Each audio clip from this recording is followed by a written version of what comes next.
I tell you, Saints fans? Trizzy knows ball. The New Orleans Saints have signed Chase Young to a one-year contract, $13 million, fully guaranteed. We're going to break down the full details, everything you need to know, as well as my reaction.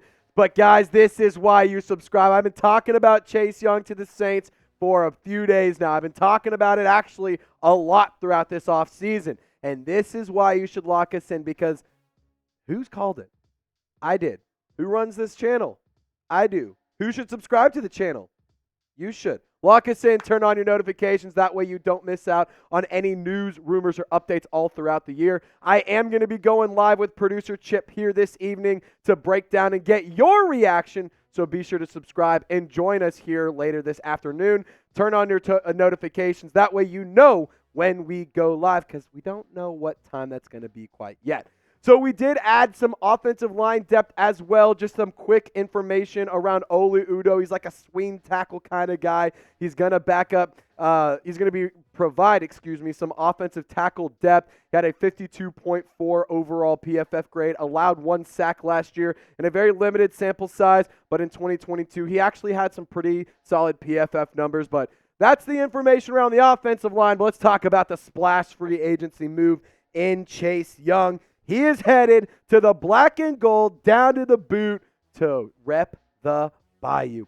It is expected to be a one-year deal worth $13 million, fully guaranteed, and that is what the deal is. It is a one-year, $13 million contract, which, to be honest, it's kind of where I was thinking. Shout out to Ross Jackson over at Locked On Saints. He nailed the contract projection for him, and I think this is a really awesome addition because the Saints have added a big-time playmaker at a big-time position need at edge rusher. The Saints have invested heavily in their pass rush, with Chase Young bringing some really nice numbers to New Orleans. Of course, it's kind of lackluster, it's kind of up and down, and it's kind of inconsistent. That being said, I think that the number 2 overall upside is still there. They have 3 former first-round picks on the depth chart right now in Chase Young, Cam Jordan, and Peyton Turner, all holding it down at the defensive end position. Peyton Turner obviously hasn't quite panned out the way we all wanted him to coming out of Houston, but I will say Chase Young, solid player. I think it's going to be a nice addition in New Orleans. Cameron Jordan, I want to say this, don't shoot the messenger. This is what our lads had on the depth chart. Chase Young replacing Cameron Jordan. Do not shoot the messenger. This is not what I would do. I would still have Cam Jordan in there. But Carl Granderson led the team in sacks last year. Cam Jordan wasn't even top 5. That's the reality of the world we live in. So Chase Young could start over Cam Jordan. But I like the Young opposite of Granderson duo. And the defensive line needed a boost, guys. This team was not good in the trenches. Not just on the offensive side of the ball, but the defensive side of the ball as well. And I will say this, we've been acting very positive about Chase Young. There is something to monitor. There are some issues there. This isn't, a whole guaranteed home run signing. This is not a guaranteed addition that's going to help the Saints make the playoffs and take them to the Super Bowl. I want to make that explicitly clear. I really like this signing because he has that number 2 overall pedigree back in 2020. And he has insane athletic ability. He has insane measurables, 6'5", 264. The ability and the potential is insane, without a doubt. This guy can get things done. He's effective as a run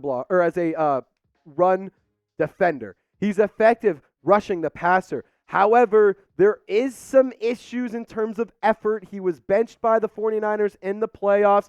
Last year, he was in a contract year and still, despite that, didn't put up the exact, massive production that the Niners traded for and tried to get to win the Super Bowl last year. So there is some issues, and I've seen some people on social media kind of talking about this guy is like a Marcus Davenport name brand version. You have the great value Walmart version of Oreos, but then you have the Oreo branded Oreos, the good stuff. They're saying Chase Young is the good version of Marcus Davenport. And I can see where people are saying that. I can understand that. But when the guy is healthy, he can put up really impressive production. And I think that he's going to be nice in the rotation on the defensive line. So be honest for me, Sudat Nation. Do you like the signing of Chase Young? Just give me an L for like, give me a D for dislike. Let me know what you think in the comments section. And if you want to go above and beyond, give me your one-word reaction as well. But let's take a look at the PFF numbers for Chase Young. In 2023, he had an overall grade of 74.4. The pass rush grade, just under 76, not terrible. But the run defense kind of makes me nervous. I know I just said that he has run stop ability, but that's kind of like not the bread and butter, the good and eat. Like, to me, when I watch him, I see a lot of him trying to make something happen and then just whiffing on the run. So, of course, he's going to break off and make some yards. Like, that's kind of what I see when I'm looking at the tape. But he did have 480 pass rushing snaps last year and 66 total pressures, which is really, really impressive. I think that if you can turn those 66 pressures into some sacks, that is really stellar. Like, he also had to split some time. He had to split some production with, in Washington, Deron Payne and Jonathan Allen. And then when you go back over to, or when he headed over to San Francisco, had to split production with Nick Bosa, who was the highest paid non-quarterback in the NFL. And Javon Hargrave, who's a really solid defensive lineman, as well as a ton of other standout stars on the 49ers defense. Now, this is a guy who's going to plug and play immediately into the sack production in 2023. Here was the leaders for the New Orleans Saints. Carl Granderson led the team with 8.5. That's why I believe the Saints won't actually start Chase Young over Granderson. I think that Cameron Jordan might turn into like the rotational guy. Get him, maybe have him come in on important downs. Maybe have him come in on certain packages. So that way he can be as effective as possible when he's on the field. It's not taken away from the player. It's just acknowledging the fact that he's getting older. The production has started to decline, and that's something the Saints needed to address. Now, Demario Davis, the linebacker at 6.5 sacks, number 2 for the Saints last year. I think bringing in Willie Gay is going to be really, really awesome as well for the Saints linebacking group. Brian Brzee at 4.5 sacks, the rookie, was your third best sack production. That is really, really good information. However, 4.5 sacks, that's good for a rookie. When you're a 4th, 5th, 6th year player, to be honest, I'm going to ask for a little bit more just because I'm a greedy guy and I want my team to be great. So sorry. Tano Passanio, 3.5 sacks. Nathan Shepard rounded out at 3 sacks. Here are your top 5. And to be honest, this is a good move for the Saints in terms of getting some sack production. The Saints did not have a lot of sack production last year. But I want to continue to discuss the first-round draft buzz because with the Saints, there's a lot of chatter. Are they going to go offensive line? Are they going to go defensive line? And to be honest, on social media, I put out a mock draft. I've been tweeting about it. And a lot of people have been like, stop doing offensive linemen. Stop doing defensive line. I want a quarterback. I want a receiver. It's not happening. I think the Saints are going offensive line. And this move solidifies that. They can go and get one of these 5 guys at the offensive line. And I love any one of these options. Joe Alt, I talked about him in my video this morning. I would love him. However, I think that he's going to be the first offensive lineman off the board. Troy Fontenot is my number 2 offensive lineman that I would love. I think he could be a great schematic fit for the Saints offense. I also really like Talisi Fuaga, Olu Fashanu, and J.C. Latham. Those are all talented first-round prospects for the offensive line. But I do want to address one thing. If I'm Mickey Loomis, if I'm in the front office, I ain't done on the defensive line. I am not finished. There is nothing that's going to stop me from adding to the defensive line. And at the end of the day, I think that you can go and get some really interesting options. Byron Murphy, he's not an edge rusher. He's a defensive tackle.